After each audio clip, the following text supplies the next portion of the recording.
Coucou les amis, hello hello, j'espère que vous allez bien. Me revoilà de face, j'espère que ça vous dérange pas. Voilà, quand ça se met que c'est plus simple, je continue comme ça. L'important c'est que vous voyez les cartes et puis qu'on ait notre petit moment ensemble. Installez-vous confortablement.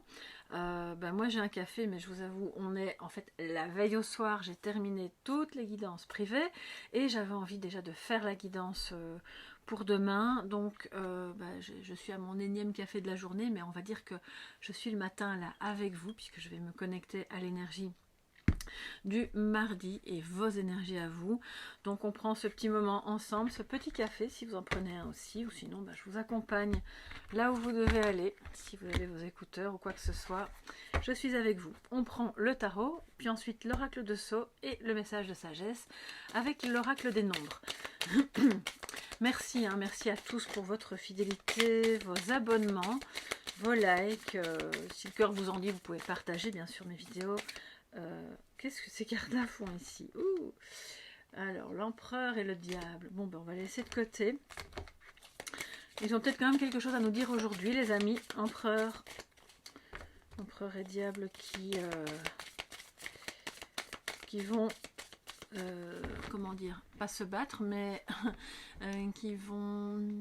On a un empereur qui veut essayer d'être bien, comment dire, pas sous tout rapport, mais se comporter comme un homme plutôt que comme un enfant qui se sent pris en défaut et qui va se mettre en colère ou qui va avoir des attitudes un peu qui relèvent plus de la dépendance affective. Donc ça c'est bien. C'est la figure paternelle aussi bien sûr, donc peut-être que vous avez un lien assez fort qui pourrait friser un petit peu la dépendance avec cet homme que vous percevez comme votre empereur, c'est possible. Peut-être un homme qui a un rapport à l'alcool ou au jeu ou aux dépenses un petit peu compliquées. Alors, quels sont les aspects positifs? Qu'est-ce qui va se passer de positif et de négatif, donc de défi pour cette journée? Donc que je ne me trompe pas, du 30, mardi 30. Oui, mardi 30 pour toute la communauté Soleil Levant. Et vous qui passez par là, n'hésitez pas à vous abonner. D'ailleurs, ça fait toujours plaisir. Positif. C'est parti. Qu'est-ce qu'on a là? Le jugement, waouh. Renaissance, après une rupture ou par rapport à une décision que vous prenez en votre âme et conscience sans vous soucier de est-ce que les autres vont obtempérer, aimer, ne pas aimer, c'est pas grave. Qui même me suivent, nous dit la reine d'épée. Et puis par moments, j'ai envie de dire, elle n'a pas tort, parce que si on doit tout le temps s'occuper de savoir si les autres vont bien le vivre, eh bien soi-même on ne vit plus. Donc la renaissance, elle vient de oser être cette reine d'épée aussi. En positif, l'as de coupe. Waouh, ça on adore, c'est l'amour, c'est les émotions débordantes pour une personne ou d'une personne vers vous. Les deux si possible, si elle vous aime vraiment à ce point là et que vous en fait cette personne vous laisse indifférente, c'est un peu triste, mais là on sent que c'est pas le cas, c'est en positif, donc ça veut dire que c'est une relation avec beaucoup d'amour, avec un nouveau départ qui est possible dans ce lien si vous étiez déjà ensemble, où chacun veut montrer à l'autre qu'il l'aime sincèrement.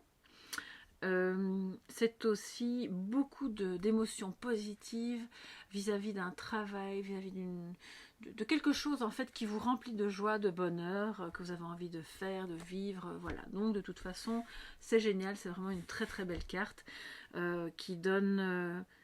Moi je ressens aujourd'hui des personnes enthousiasmées par l'amour qu'elles ressentent, que l'autre leur envoie, enthousiasmées de vivre quelque chose de super émotionnant et de beau dans leur vie privée ou dans leur vie professionnelle.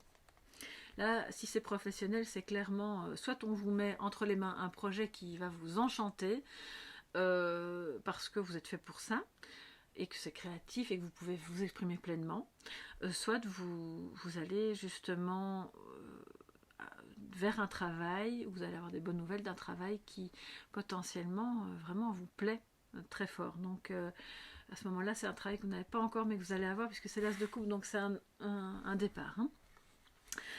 Alors les amis, en négatif, nous avons le pape, donc Oui. Alors là, c'est un défi. Alors, le défi, c'est d'accepter d'être dans le lien, d'accepter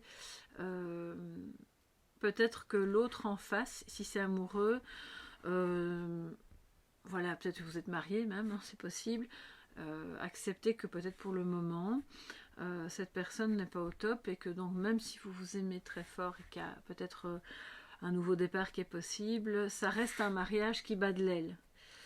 Mais comme ça vient en défi, on vous dit, regarde, cette personne t'aime vraiment, tu l'aimes aussi très fort, donc on ne parle pas de rupture, voilà. On parle peut-être de réajuster, entre guillemets, hein, pas officiellement chez le notaire, mais de réajuster le contrat de mariage, les clauses de ce qui vous unit.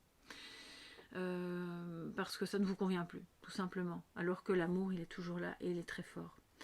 Si c'est par rapport à quelqu'un qui n'est pas encore dans votre vie, on vous dit que c'est quelqu'un qui a très peur de s'engager, qui malgré tous les sentiments qu'il ressent, il a peur de s'engager, ça peut être vous aussi. Donc le défi, c'est de s'engager justement. C'est d'oser dire, bon ben, c'est pas parce que je m'engage dans ce lien que je vais forcément arrêter d'exister ou étouffer, ou vous savez, toutes les peurs qu'on peut avoir quand on a peur de s'engager, ou peur de ne plus plaire, d'être abandonné, enfin, ça se décline de mille et une façons.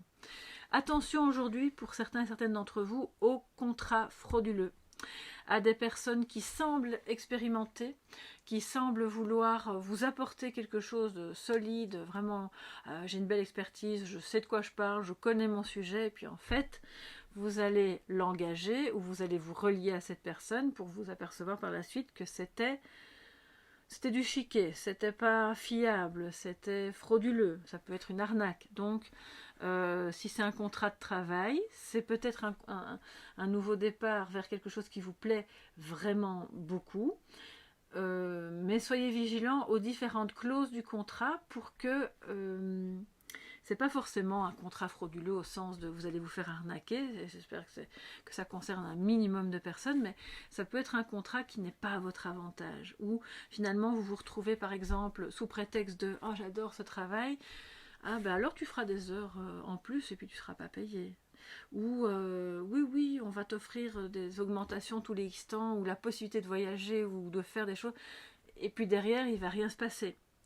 Donc soyez juste, voilà, regardez bien ce qui est indiqué avant de signer pour pouvoir, tant que vous êtes dans l'espace de transition, pour avoir le temps de négocier.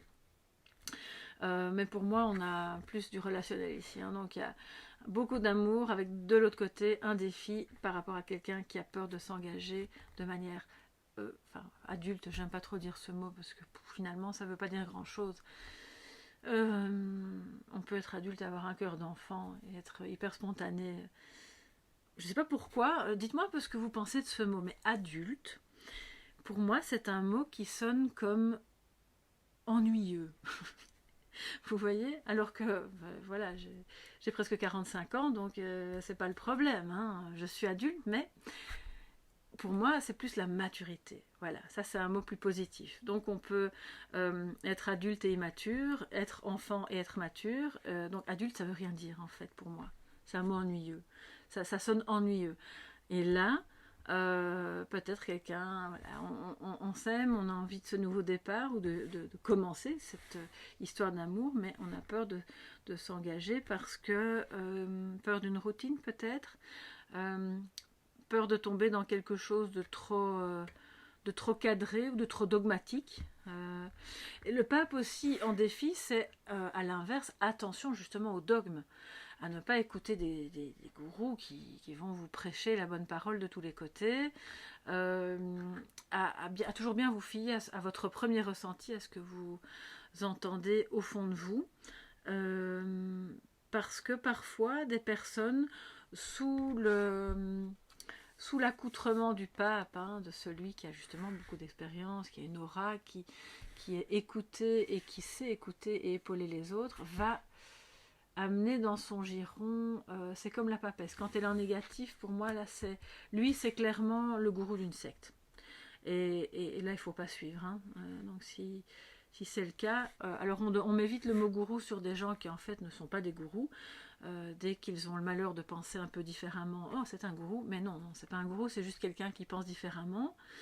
Donc il y a gourou et gourou, vous voyez, mais je sais que vous êtes vigilant par rapport à ça, donc c'est le défi aussi. Peut-être que vous avez quelqu'un dans votre entourage qui est par moments un peu influençable ou vulnérable et qui aurait tendance à suivre des préceptes comme ça qui au fond ne mènent nulle part. Et là, vous pouvez, par tout l'amour que vous lui portez, et que cette personne vous porte, l'aider à ne pas suivre cette voie-là. Je pense à des personnes qui, par exemple, vont signer pas un contrat, mais une inscription dans un stage. Viens prier avec nous pour 3000 € la semaine au pied des pyramides, par exemple. Voilà, des choses comme ça. Ça, c'est bon. C'est discutable, hein. Je pense qu'il faut, si vous sentez que c'est bon pour vous, c'est pas moi qui vais certainement vous dire c'est bien ou c'est mal, mais faites attention quand même. Le pape nous dit ça aujourd'hui. Bien, alors, on va quand même passer à la suite parce qu'il y a déjà... Le temps passe, les amis. Alors, que nous dit... Mais le pape avait plein de choses à dire aujourd'hui, donc voilà. L'oracle de Sceaux. Alors, information complémentaire, je vais prendre 2 cartes en dessous de l'as de coupe et du pape, puis ensemble simplement pour ce mardi 30. Voilà. Oui, je vais aussi vous dire, plus simplement, ça c'est le message plus soft, mais que je viens d'entendre, ayez foi, ne perdez pas la foi, parce que c'est un défi aujourd'hui. Ayez confiance en vous, en l'autre, dans la situation qui vous occupe, gardez la foi. C'est votre défi aujourd'hui aussi. Alors, le consultant, donc ça peut être votre partenaire ou un homme proche de votre entourage, et l'amour, bon ben clairement, voilà, je crois qu'on est vraiment, je vais prendre une 3e carte pour pallier au consultant. Il y a des messages d'amour, des envois alors écrits, bon bah, ça peut être à l'ancienne, pourquoi pas, c'est encore plus, je trouve ça très beau, moi je suis assez romantique et fleur bleue, donc j'aime bien les messages écrits, mais on n'écrit plus beaucoup de nos jours, donc ça peut être aussi des emails, enfin écrits sur du papier je veux dire, hein. Ça peut être des emails, des SMS, ça peut être un coup de téléphone aussi bien entendu, mais je pense qu'on a aussi affaire à un homme qui est occupé à signer des contrats, hein, clairement, et qui c'est l'homme, alors c'est un homme soit auquel vous êtes très attaché, si c'est pas votre amoureux, ou c'est vous en tant qu'homme qui êtes amoureux de quelqu'un et vous êtes occupé à envisager d'officialiser la chose, ou bien vous êtes occupé à signer des contrats ou un contrat par ailleurs, mais quelque chose qui va avoir un impact positif sur la relation que vous avez. Donc, quoi qu'il en soit, ça c'est positif pour aujourd'hui, mais si jamais il est question non pas de message d'amour, mais d'écrit au sens de contrat, attention aux clauses. Voilà, c'est le seul message pour aujourd'hui, parce que pour le reste, c'est vraiment super positif, et le fait de garder la foi, de garder confiance, tant dans ce nouvel amour, ce nouveau contrat, ce travail, cette chose qui vous prend au cœur en fait, bah, ça vous permettra justement d'aller vers quelque chose de plus officiel, de plus stable, mais je pense que la balle est dans le camp du consultant, de cet homme. Ça peut aussi être votre fils qui est dans une histoire, voilà, et vous vous sentez impacté, à juste titre parce que c'est votre enfant, et c'est quelqu'un qui est amoureux, c'est un homme amoureux, il a envie de le dire, il a envie de l'écrire, il a envie de le montrer, mais il a peut-être peur quand même de se marier. Donc voilà où on en est aujourd'hui.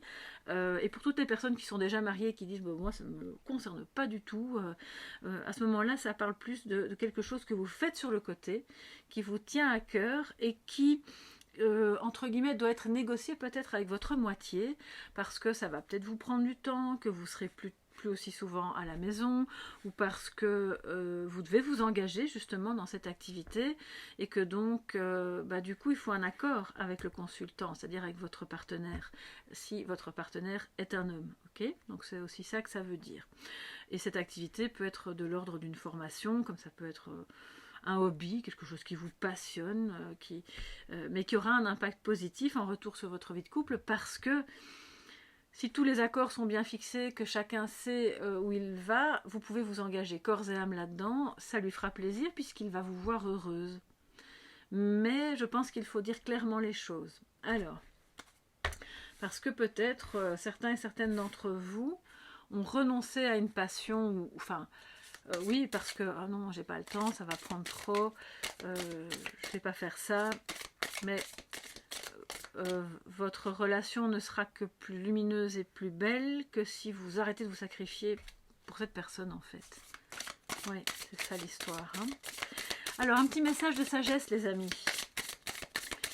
Un nombre, quel va être votre chiffre ou votre nombre pour la journée de ce mardi 30? Prendre un peu de café. Je sais que je ne devrais pas en boire autant, mais c'est pas grave. Demain, ce sera ma journée eau, donc mercredi. Alors, mardi et mercredi, je crois que je vais être à l'eau. Le jugement. Alors, le jugement. Donc, magnifique carte de renaissance, d'espoir avec l'étoile d'un nouveau départ, d'une renaissance amoureuse, d'une renaissance dans quelque chose qui vous plaît, de belles nouvelles que vous recevez et qui vont vous mettre sur la voie de quelque chose de nouveau, même si peut-être il y aura des choses à négocier. Du fait de ne pas se juger soi-même négativement, de ne pas aller trop vite pour juger une situation, que ce soit positivement ou négativement, hein, on l'a vu avec l'histoire des gourous, de rester bien maître de vous-même et d'être dans l'acceptation, parce que plus vous êtes dans l'acceptation, plus vous permettez en fait à l'énergie d'être fluide et d'aller vers la renaissance. Regardez. Je pense que c'est le signe que c'est juste. C'est ce qu'on vous invite à faire. La bougie là vient de s'éteindre juste quand je vous disais ça. Donc, croyez en vous, croyez en cette situation. Il y a beaucoup d'amour aujourd'hui. Et même si ce n'est pas un amour amoureux, c'est vraiment des échanges agréables qui font du bien au cœur. Avec une personne possiblement de sexe masculin, mais pas forcément, c'est une énergie masculine, et donc de s'abstenir de jugements trop hâtifs pour pouvoir justement rester à la fois dans l'empathie, dans la justesse et pas aller trop vite dans les situations qui requièrent peut-être justement d'analyser un peu plus avant de s'engager. Voilà mes chers amis pour ce mardi 30, j'espère que ce sera une très belle journée pour vous. Rempli d'amour, ça c'est toujours tout ce que je vous souhaite. N'hésitez pas à me dire sous la vidéo ce qu'il en est pour vous ce matin ou ce soir même. Vous pouvez venir me rendre visite ce soir. Je suis toujours ravie de vous lire. J'ai pas beaucoup le temps de vous répondre, mais sachez que quand je vous lis, je vous mets un petit cœur.